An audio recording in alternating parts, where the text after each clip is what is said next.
Hi friends, welcome to யால் and Pavi vlogs. ஒரே மாதிரி தோசை சாப்பிட்டு போர் அடிச்சு போயிட்டா, அப்போ வாங்க ஒரு ஹெல்தி தோசை பார்த்துடலாம்.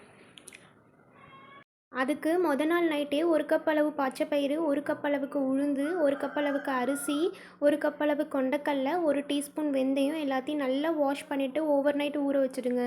மறுநாள் காலையில் எடுத்து பாருங்கள், நல்லா ஊறி வந்திருக்கும். அதை அப்படியே மிக்ஸி ஜாரில் கொடுத்து நல்லா நைஸாக அரைச்சி எடுத்துக்கோங்க.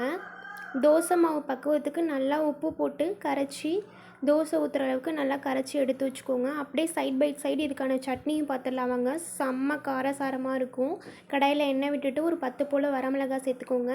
சின்ன வெங்காயம், பூண்டு, கொஞ்சமாக தக்காளி, ஒரு சின்ன சைஸ் அளவுக்கு புளி எல்லாத்தையும் நல்லா சேர்த்துட்டு கொஞ்சமாக வதங்க விட்டுடுங்க. கொத்தமல்லி போட்டு இறக்கிட்டிங்கன்னா அவ்வளோதான்.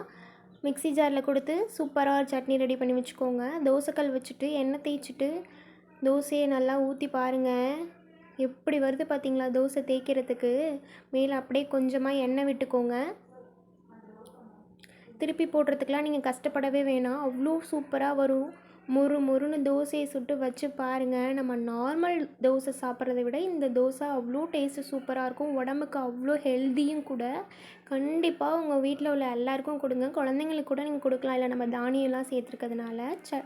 சட்னிக்கு கடுகு, கருவேப்பிலை போட்டு தாளிச்சிட்டு சட்னி அரைச்சி வச்சுருந்த சட்னியும் கொட்டிட்டு அப்புறம் என்ன, சுட சுட 4 தோசையை வச்சு சட்னியை வச்சு கொடுத்தா என்ன சொல்லுவார் என் ஹஸ்பண்ட்?